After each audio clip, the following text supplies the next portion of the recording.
YouTube, and welcome back to The Outspoken. This is our first real episode, so I'm kind of psyched.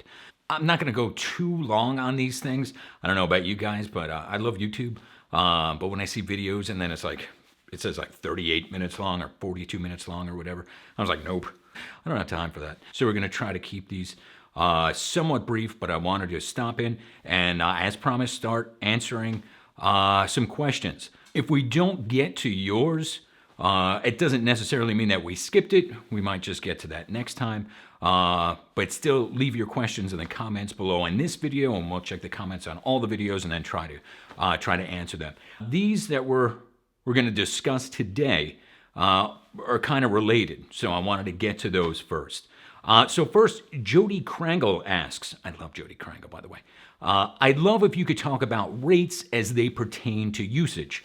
I find this is a tricky topic. Lots of folks will see an audition come through for, say, $5,000, and they'll be wowed by the amount, but then the usage is all over everywhere until the end of time. Or there's exclusivity, not such a great rate then, is it? No, it's not. This is a common tactic nowadays, and we're seeing more and more of this. This is what I refer to as death by 1,000 cuts. They just keep adding these little extras. It used to be back in the day, they would just say, do you think we could add like just web use? Can you throw that in? And you'd be like, oh, I can't say no to you. All right, there you go. And you would throw in just the web use, and then they would put it, on the company website or something. And it was really from an agent's perspective and from a talent's perspective as well, I think. It was a value add. It wasn't really that big of a deal. You just say, yeah, okay. But now they ask for web use, and that can mean pre-roll, something before one of these YouTube videos. And these things, not this show, unfortunately, but these things are going out to billions of people. I mean, they're getting more eyeballs than a television commercial nowadays. So if you say, yeah, sure, you could do web, but then it includes pre-roll, man, you're adding a lot here. And then sometimes they'll say digital. I get digital quite often. And that's not really a defined thing.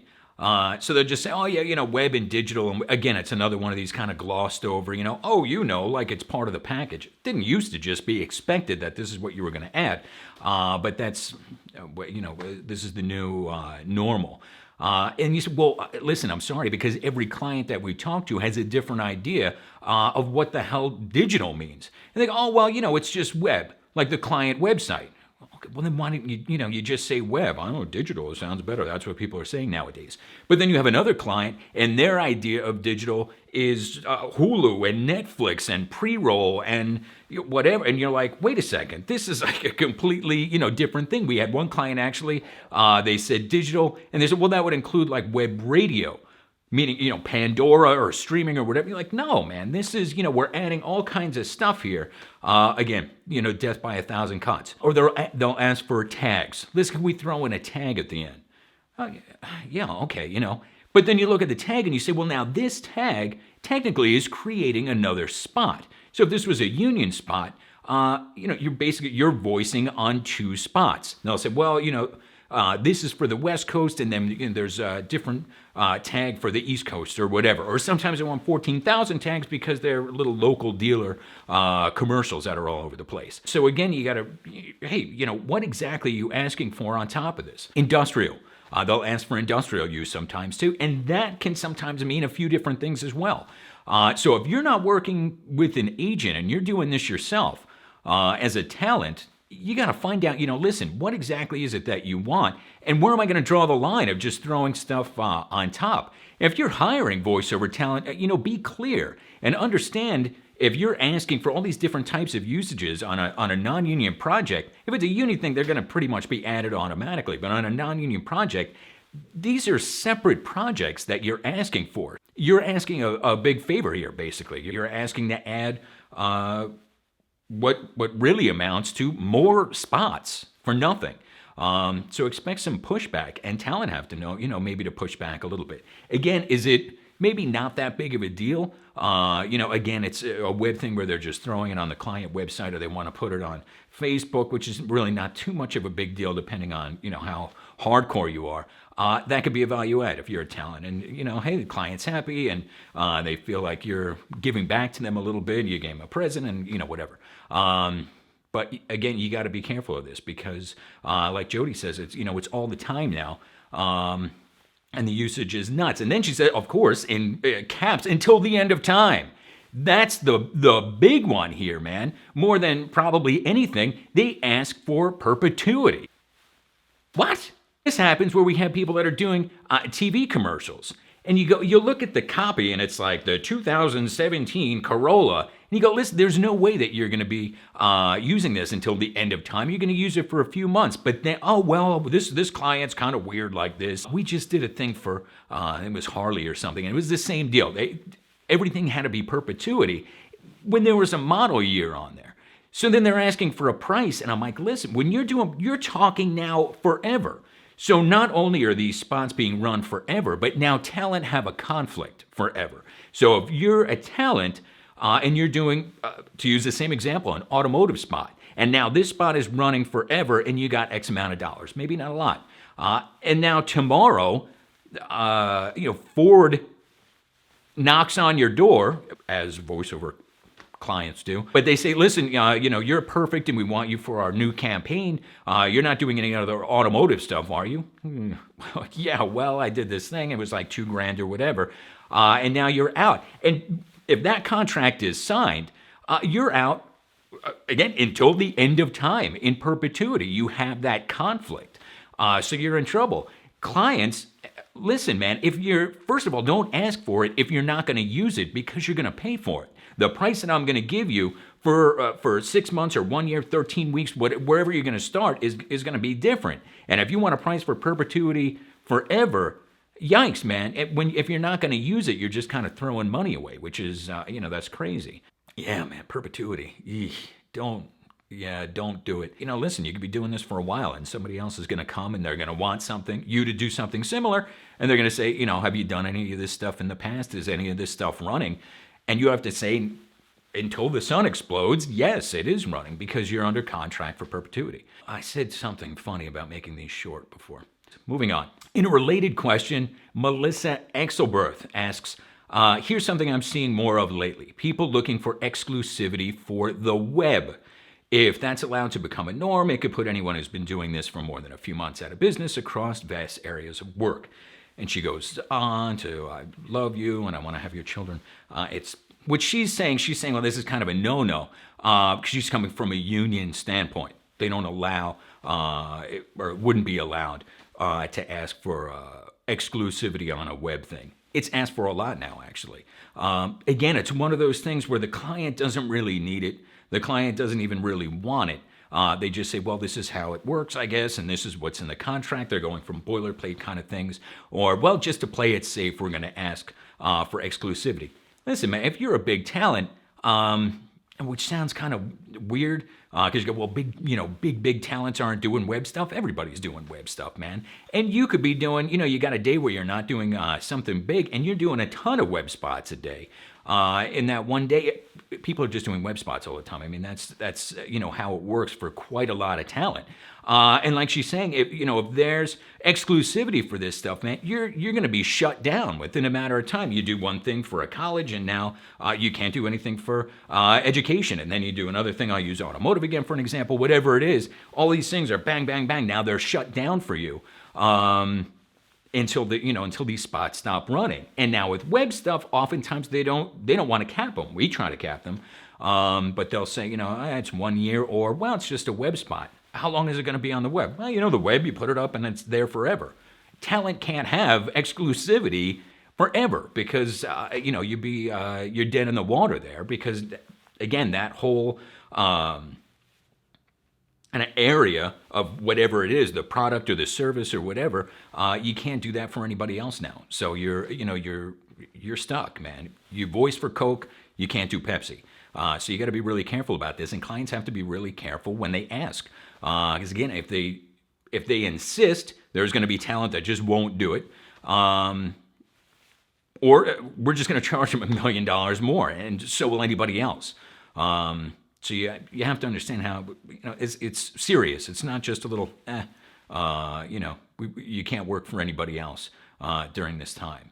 Or sometimes it'll even be like a cutesy little, a one-off thing, a little web thing, and the guy has one line, hey, Charlie, over here, whatever, some stupid little thing that's a character type of thing, and then they want exclusive. Like if you voiced for a competitor, someone's going to go, wait a minute, that voice sounds familiar. I heard that same voice on a web spot, but it was for somebody else. Should I go buy my car parts there instead? It's ludicrous. So to put talent in that position and for clients to have to pay for it, it's silly. Here's the thing with exclusivity, though. Talent, smart talent, again, this is a big deal to them. They care. They go, hey, listen, I don't want to be stuck. I don't want to have problems down the road because I'm in this contract. A lot of talent don't care, man. I don't know why. They just don't. They're like, whatever. And these are talent with, a lot of them have very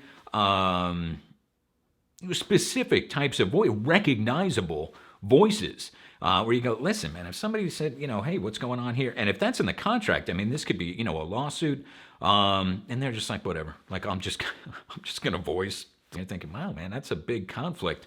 But they don't care. So, hey, listen, it's, I can't tell people what to do. If that's something that you don't care about, all right. But you got to at least think about it for a minute because, again, this is a serious type of thing. Moving on. We have two more questions that are kind of related.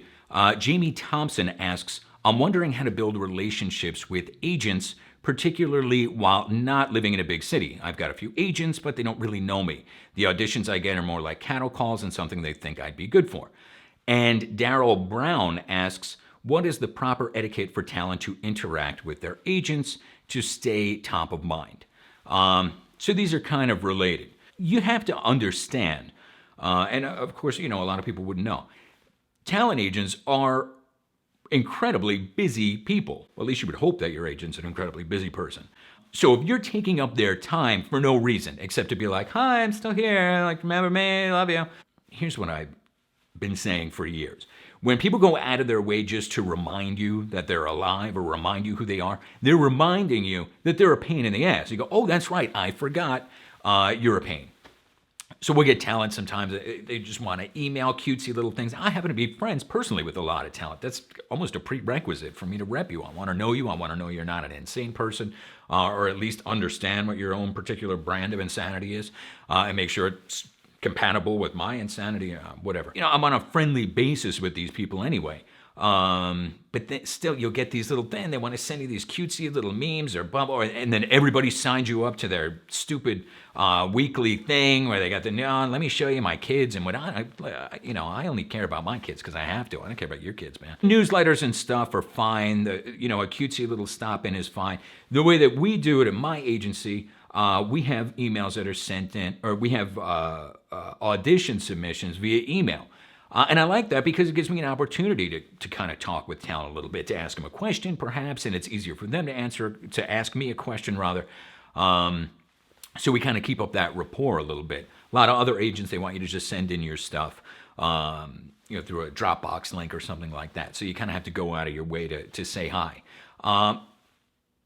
Again, do it in a way where it's kind of quick and easy, and you're not putting them on the spot. Again, remember they're busy, and remember why agents are doing this, man. I mean, we want to make $1 and a cent. These are business people that you're dealing with. They want to make money, so don't suck. I mean, if you're making them money, if you're putting in stuff that's good stuff that they're happy to send out to their clients, that's the best way to have a relationship with these people. I mean, of course, you want to hang out and have a beer with the person. But most importantly, this is a business relationship. Even if you want to keep it friendly, which is great, and I think that's a great way for agents and talent to work together. Again, remind yourself, this is a business relationship primarily. It might also be a friend relationship, but it's a business relationship. And when you're operating and doing work together, act accordingly. Follow their rules is a big one. I have talent that I know personally and I like personally,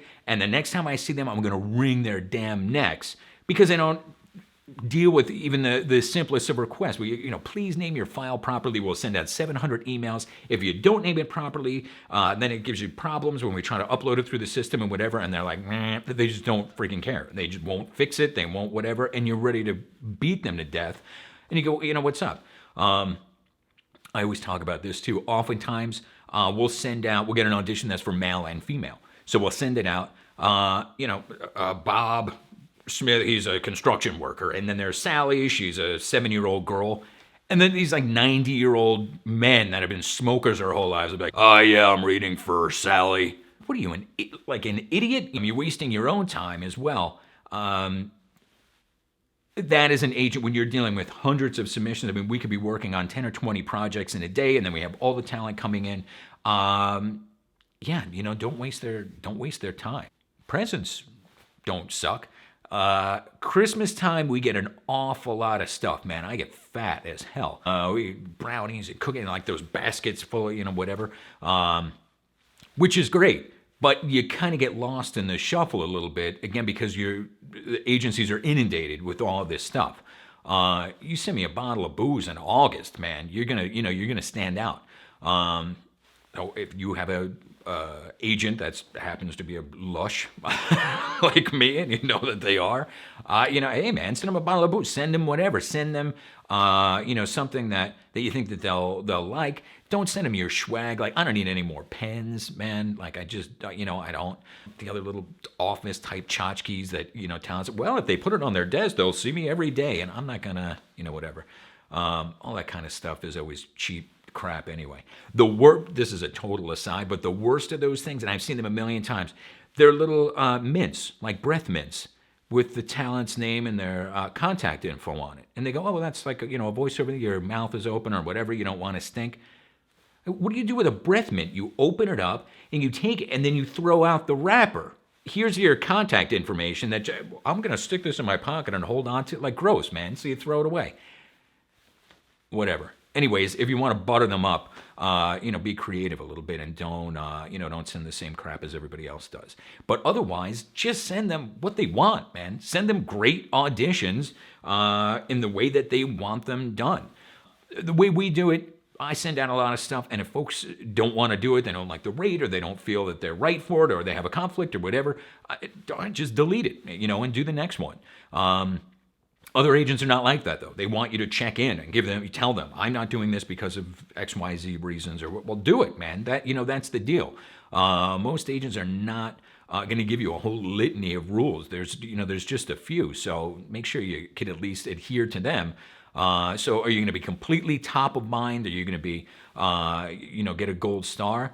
Perhaps not, but they're not going to be pissed off at you, which is really way better even than them being, madly in love with you. Because as much as I love a lot of folks, I can't just put them at the top of the list. I represent my wife, for God's sakes, and if she gets a job, hell, the money comes into my own house.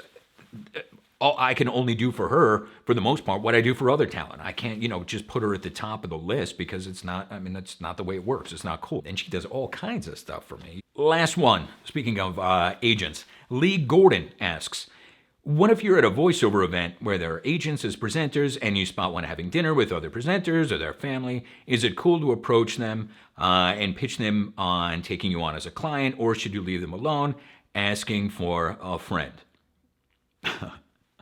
I think Lee has seen this firsthand.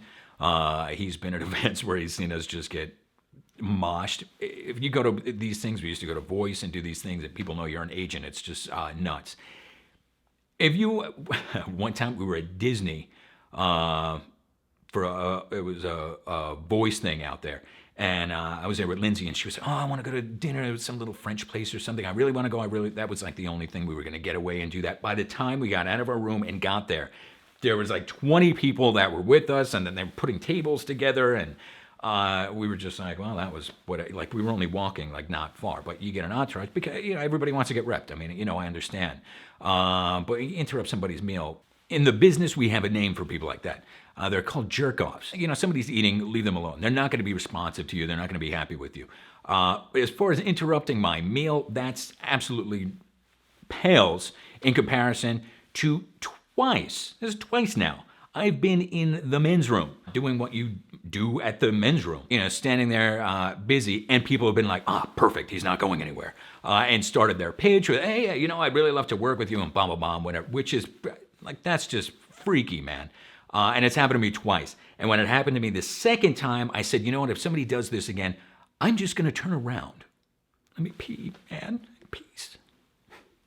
All right, thank you guys. I hope you learned a few things. Again, if we didn't get to your questions that you put in the intro video, it still means that they're in the queue, and hopefully we'll get to them. Otherwise, new questions, put them in the comments below. Like us, love us, for God's sakes. Put your questions down below. Make sure you subscribe. Come back. I have a rate rant planned. I've got quite a few rants planned. It's going to be frothing and red-faced nonsense. And Lindsay might be with me as well, so hopefully she'll calm me down a little bit. So again, next time, rate rant, and then I'm going to answer the questions that are in these in the comments below. So ask your questions and be featured on the next episode of The Outspoken. That's stupid. That's dumb.